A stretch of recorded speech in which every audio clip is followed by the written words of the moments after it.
السلام عليكم ورحمة الله وبركاته. بسم الله الرحمن الرحيم. الحمد لله رب العالمين، والصلاة والسلام على سيدنا محمد وأهل بيته الطيبين الطاهرين. When Imam Hasan decided to strike the peace deal with Muawiyah bin Abi Sufyan, many of his followers were happy that there is no war, no more war, no more conflict. But at the same time, there were others who were sincere. They were very sincere. But they felt sorry for Imam Hasan.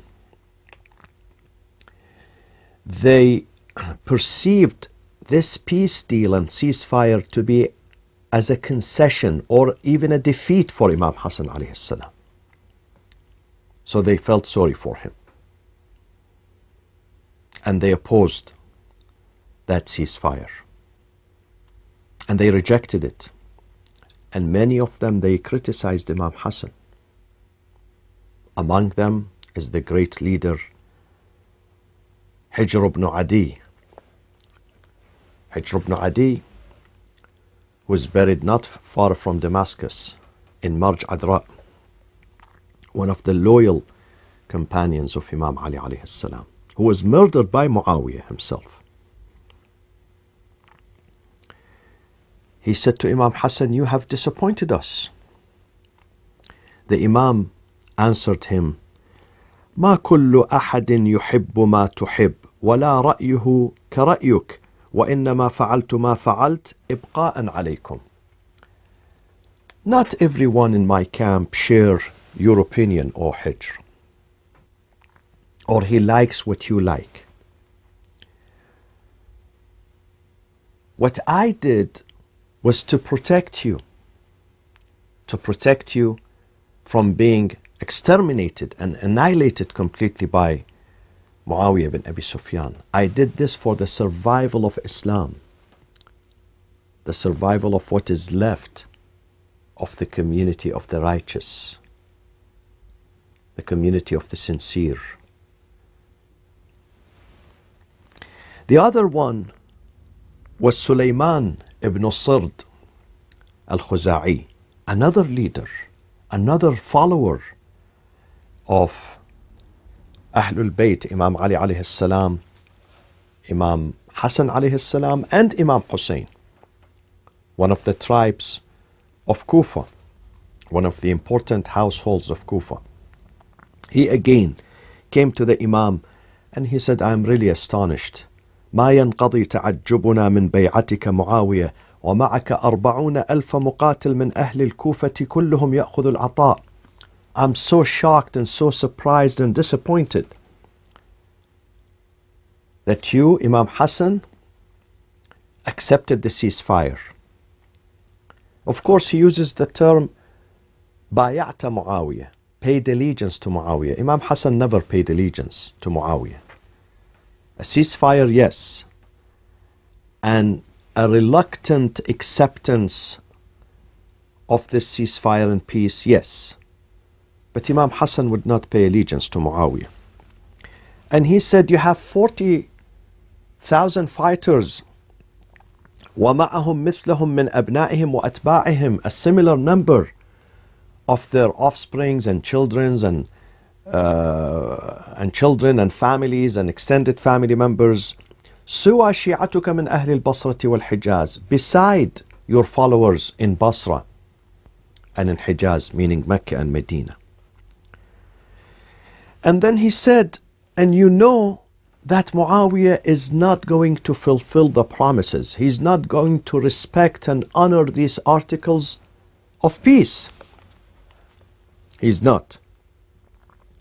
And then he said to the Imam, "Let's now, since Muawiyah imposed this peace upon us, let's break it. Let's walk away from it. And I will take care of that if you allow me. لأن الحرب خدعة, because the entire business of war is a surprise. is a betrayal, is deception.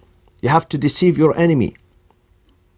And فأخرج عامله من الكوفة, because Muawiyah appointed a governor on the city of Kufa. So he said, I am ready to expel him. وأظهر خلعه, and I will dispose him and I will make it public so people know. And some other people joined Sulayman ibn Sird al-Khuza'i. What does that tell you? Tells you the matter was very serious. Even some of the good supporters of Imam Hasan, loyal supporters, they were upset because they did not trust Muawiyah. But let's listen to what the Imam said, the answer of the Imam Al-Hassan. He said, أنتم شيعتنا وأهل مودتنا. Definitely, I have no doubt that you are our true followers. You are the people who love and adore and respect us. فلو كنت بالحزم في أمر الدنيا أعمل ولسلطانها أركض وأنصب.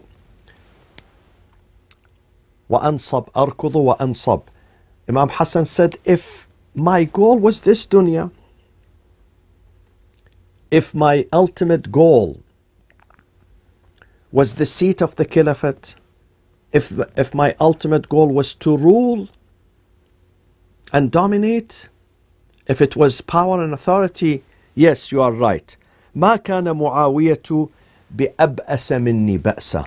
Muawiyah is definitely not stronger than me, definitely does not have a resolution stronger than mine.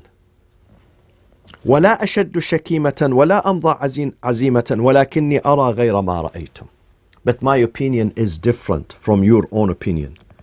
وما أردت بما فعلت إلا حقن الدماء فارضوا بقضاء الله وسلموا لأمره والزموا بيوتكم.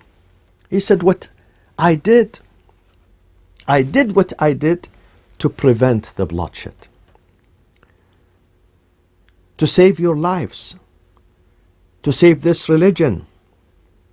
Otherwise, if we are finished, the only few who are left, who are the true followers of the Sunnah of the Prophet, who are the righteous men and women of Islam, and if Muawiyah invades Kufa, as he did with other places, as he did with Egypt, with Yemen, with Mecca, with Medina, when he sent his troops, and if we are over, then nothing is left of Islam. So accept God's divine decree. وَسَلِّمُوا لِأَمْرِهِ. Surrender to the will of God. Because sometimes, my friends, when you see there is an enemy does not stop, and you do not have enough power to combat that enemy, it's very bitter. It's really very, very, very bitter and very difficult for you to accept the fact that you have to sign a peace treaty with that enemy. You feel helpless. Sometimes you feel hopeless too. You don't have enough supporters, enough people who respond to the call, enough people who are responsible to come with you and stand with you. And this feeling happened many times in the history of mankind with the righteous people, with the sincere people. Imam Ali alayhi salam, when he died, he was sad. Prophet Muhammad himself, when he died, he was sad. Do you know, 3 or 4 days before the death of Prophet Muhammad, he sent a contingency to meet the Roman army with Osama ibn Zayd, and they did not respond. The companions who were there in Medina, they didn't respond.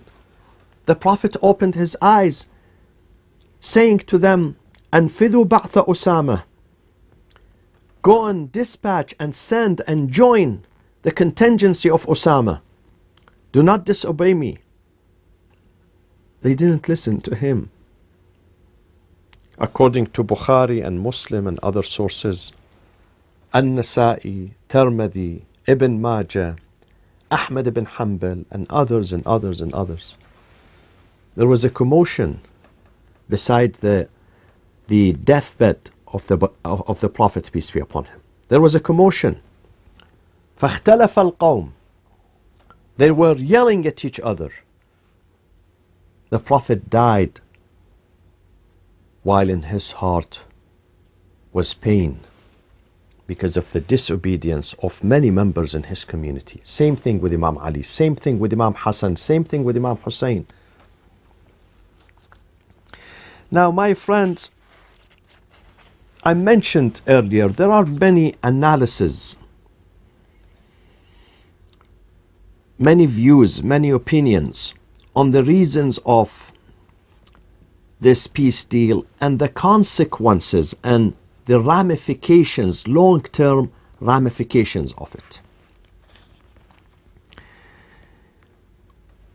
Of course, Muawiyah bin Abi Sufyan, he always wanted to portray himself as being a leader of peace and reconciliation.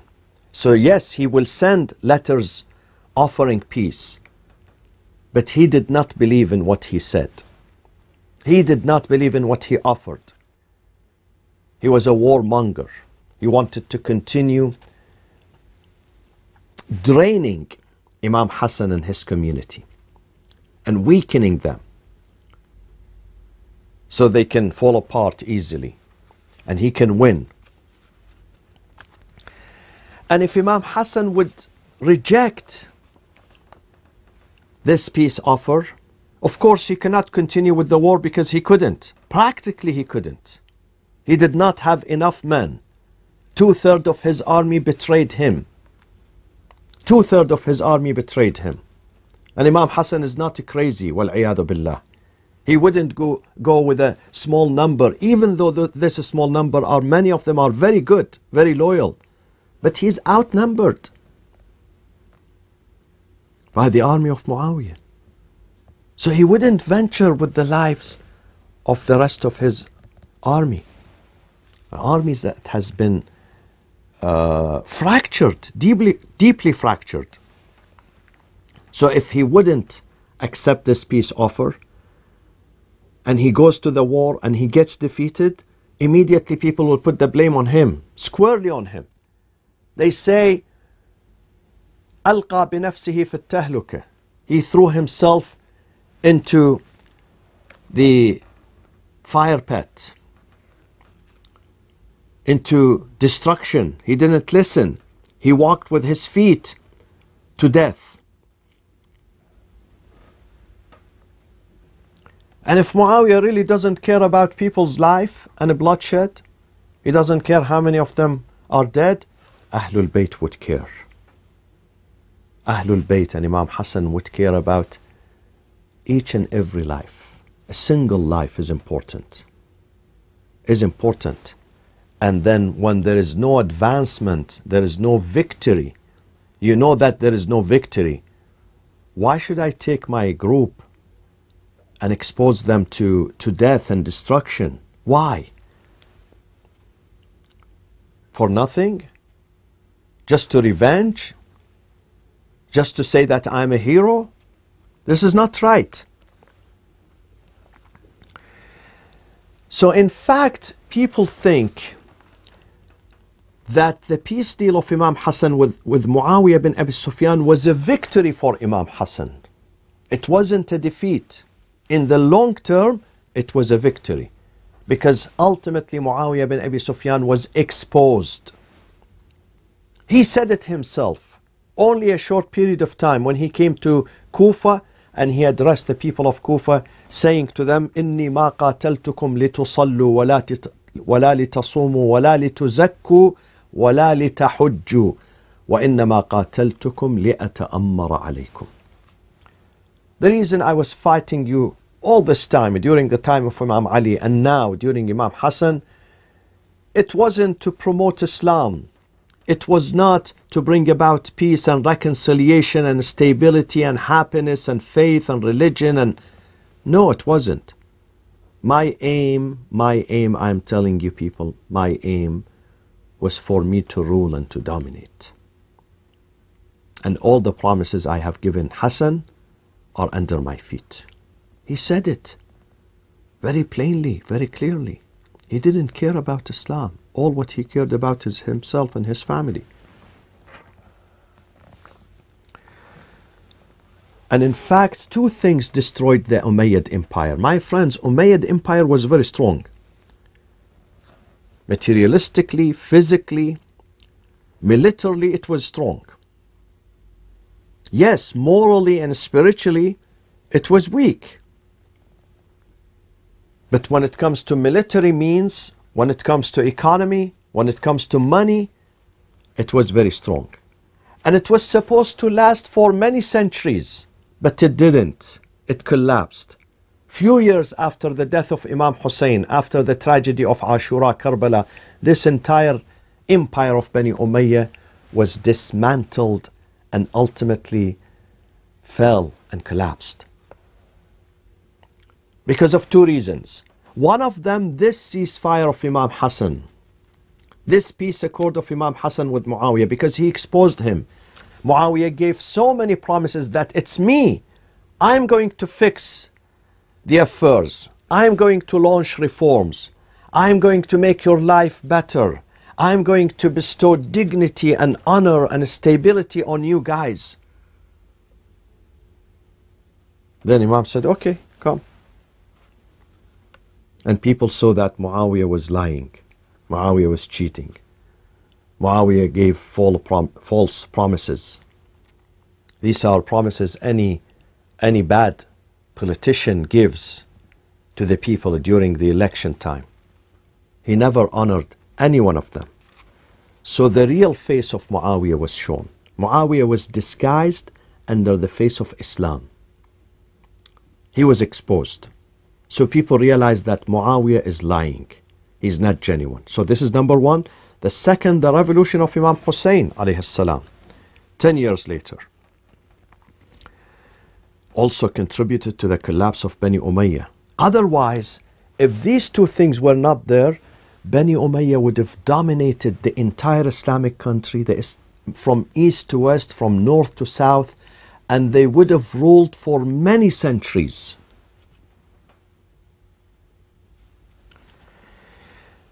Now some people say, but Imam Hussein was fighting and he had a smaller number. It's true. The difference between Imam Hasan and Imam Hussein. Imam Hasan was fighting against the father Muawiyah. Imam Hussein was fighting against the son Yazid. Muawiyah كان يظهر الإسلام. He would show in publicly, that he's religious, committed to Islam. He's Amir al-Mu'mineen.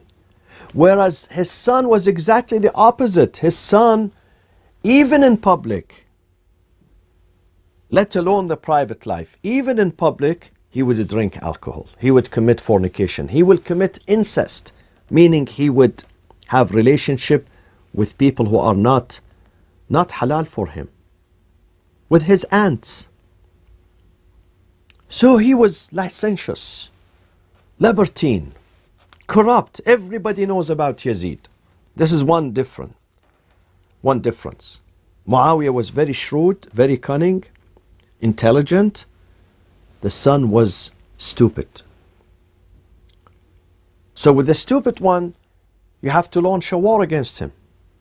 In public, he's violating the principles of Islam.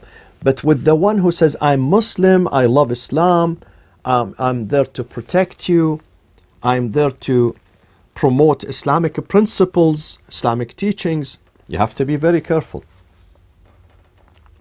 The second element, my friends, the betrayal of the people of Kufa to Imam Hussein was a blessing for Imam Hussein, was an advantage for Imam Hussein, because it happened before the day of Ashura. Before the day of Ashura.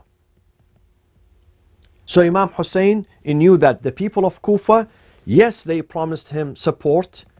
Yes, they sent letters to him, hundreds of thousands of letters, that we will support you. But with the death of Muslim ibn Aqil, the messenger of the Imam, in the city of Kufa, Imam Hussein realized that they are not going to support him. Despite that, he said, this is small contingency, this is small family that I am carrying with me, which is no more than 80, they will score the victory. Because they have to shake the very foundations of the community. It's a wake-up call. It's a resurrection. It's a huge explosion that is going to reverberate around the Muslim and non-Muslim world when they hear the grandson of the Prophet has been murdered in cold blood in Karbala. Whereas the betrayal of the people of Kufa to Imam Hasan in the middle of the war was a disadvantage for Imam Hasan.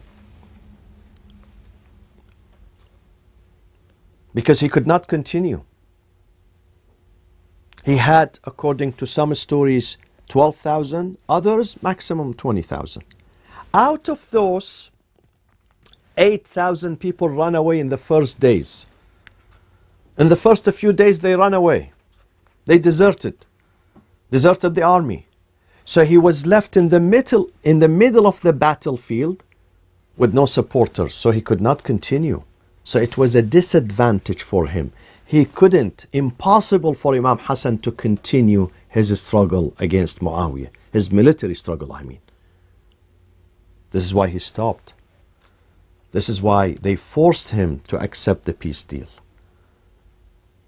Because he has no more means. He came with a strategy of having 20,000. Now out of those 20,000, 2/3 are not there. And there is no replacement. Meaning this is a suicide mission, not martyrdom. Whereas Imam Hussein's mission was martyrdom. It wasn't a suicide. Imam Hussein knew, yes, he's outnumbered by the army of Yazid. Yazid's army were 30,000. Imam Hussein's army was 80, just 80 people, 80 individuals. But yet, it will have a huge impact. Yet, militarily, Imam Hussein will be defeated, but spiritually, mentally, Imam Hussein is the winner. Whereas the story of Imam Hasan was different. If Imam Hasan continues with not having enough men to fight with him, all people will accuse him of committing suicide. All people. And people would have no mercy with Imam Hasan alayhi salam. They say he knew everything.